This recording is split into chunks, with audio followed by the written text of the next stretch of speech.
Bonjour à tous, j'espère que vous allez bien. On se retrouve pour le brief du vendredi, donc le dernier brief de cette semaine, vendredi 17 septembre 2021. Donc on parlera exclusivement de Bitcoin aujourd'hui et d'Ethereum. Je ferai pas d'altcoin, malheureusement, j'ai plus beaucoup de temps devant moi. Du coup, je vous présenterai une ou deux alts du coup lundi, mais c'est juste histoire de faire un point avant le week-end, hein. Comme ça vous avez un brief avant le week-end. Alors, bon, en daily, j'avais identifié la zone de combat actuelle avec les élèves juste ici, donc je l'ai gardé pour laisser du... Enfin, je l'ai laissé pour garder du temps, c'est plus français. Donc on a eu la sortie du range en daily. Pour l'instant, tant que cette zone tient ici, c'est bullish dans le sens où on va avoir les deux points de vue, donc le point de vue du dérivé, le point de vue du spot. Donc on va avoir le premier point de vue qui est le marché spot. Tous ceux qui ont vendu sur le spot ici aimeraient idéalement racheter à leur niveau d'entrée. Donc ce sont de potentiels acheteurs futurs à des prix plus hauts, ce qui pourrait accompagner une dynamique haussière et une demande croissante. Donc tant que ces prix sont maintenus, dites-vous que tous ceux qui ont vendu pendant plus d'une semaine ici vont être un petit peu dégoûtés, ils seront dans l'obligation de racheter plus haut s'ils ne veulent pas capituler sur le Bitcoin et toujours avoir du Bitcoin en portefeuille.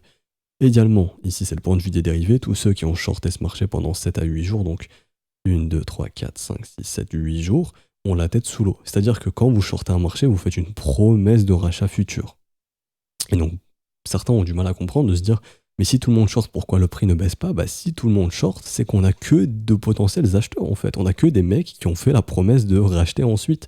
Donc c'est pour ça que le marché va monter, en fait. Quand il y a tout le monde qui short ici, ce sont des promesses de rachat, donc ces mecs, on va tout faire pour qu'ils rachètent à perte et qu'ils rachètent leur short plus haut. Donc c'est pour ça que le marché va dans la direction contraire de ce que fait la majorité. Donc ici, la majorité était probablement short. Ce qui se passe, c'est simplement que le marché va essayer de leur faire clôturer leur position en perte, et ça probablement plus haut. En revanche, si on revient ici, malheureusement, ces vendeurs pourront clôturer un break-even, entre guillemets, et donc à ce moment-là, le scénario le plus probable serait potentiellement quelque chose comme ceci. Donc c'est pour ça qu'il faut absolument maintenir la zone des 47 000 $, il ne faut pas retourner sous les 47 000 ici sur une vue daily. Maintenant, donc ça c'était pour la vue daily, donc le range actuel, hein, c'est entre les grosso modo 48 500 et ici 46 700. Je passe rapidement, donc je retire le log, je passe rapidement ici en 1 heure. Là, on a identifié le range horaire, donc entre 47 020 et 48 500 $. Tant qu'on est bloqué là-dedans, il ne se passera rien. Une chose que je tiens à noter, c'est que la cassure du range s'est fait malheureusement avec un momentum qui est divergent et qui est toujours divergent. Donc pour l'instant, on a un momentum qui est très faible.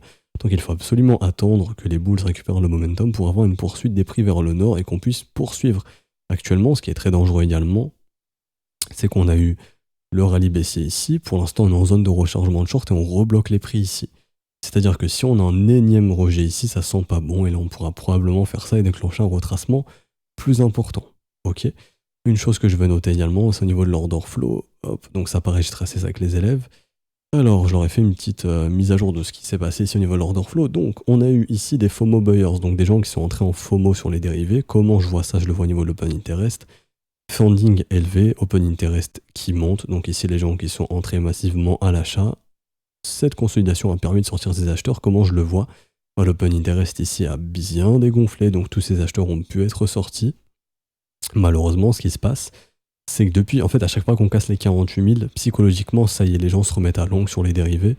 On le voit ici, hein, mais là, hop, funding élevé, l'open interest se remet à réaugmenter ici. Vous le voyez ici. Donc là, il y a des gens qui sont pareil, entrés à l'achat sous résistance dans les 48 000. Donc on a identifié les zones de stop avec les élèves qui se sont trouvés ici. Donc on est venu bouffer cette zone de stop juste ici, là. Donc ça, c'est bon. Donc ça, je peux changer. Hop, je peux mettre une petite croix verte.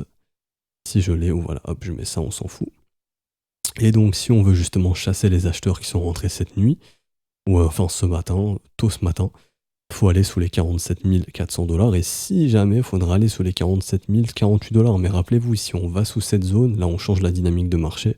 On passera donc sur du M4 heures. Hein, et donc, ça permettra d'instaurer un top sur ce mouvement. Ok, donc il devrait être retracé ici. Donc à ce moment-là, un retour dans les 45 000, 44 000 $ sera très réaliste.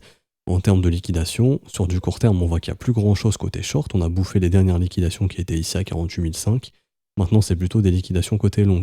Et là, les liquidations, il y a ce qu'il faut pour liquider au sud. Hein. Donc justement, c'est ce qui pourrait alimenter un petit rallye baissier, histoire de sortir quelques acheteurs. Et donc, ce qui pourrait permettre de faire quelque chose comme ceci. Hop. Donc là, on a eu le W ici, tac, tac, tac. On pourrait avoir un retour ici pour faire un nouveau W comme ceci. Et donc, déclencher un stop de continuation qui pourrait nous ramener plus haut. Ce serait une fameuse consolidation. Ok.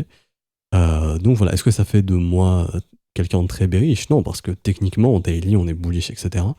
C'est juste sur du court terme où bah, le momentum montre des signes de consolidation, hein. Donc si on casse les 48 500, bah, on est sorti d'affaires. À ce moment-là, il y aura une poursuite des prix vers le nord et tant mieux.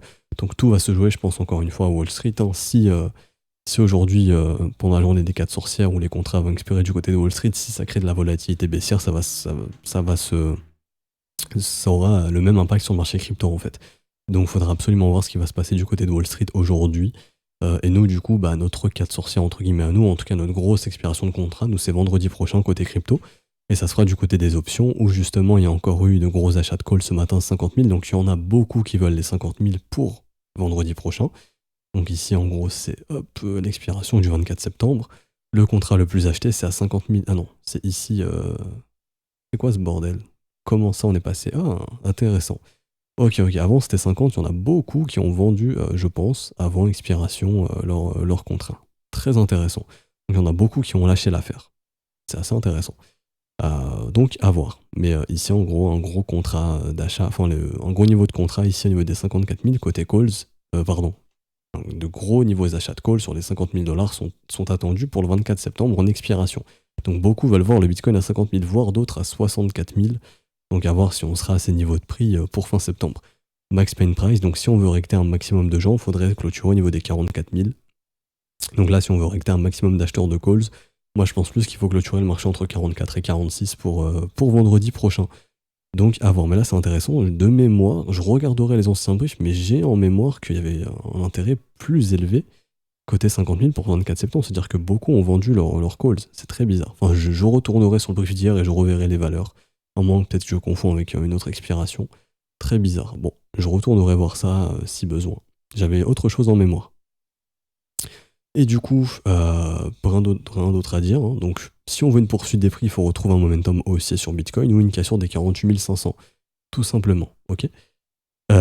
Et si jamais on commence un rallye bear, bah, faudra casser les 47 000 dollars et ensuite on aura un retracement du mouvement. Rien de plus à dire honnêtement pour le Bitcoin à part vigilance parce qu'on a un peu trop d'acheteurs qui rentrent sur les dérivés à 48 000. On n'est pas dans un sentiment euphorique de ça y est, tout le monde est en long. Il y a un petit peu trop de longs qui se construisent dans les 48 000, donc un petit retracement, une petite frayeur.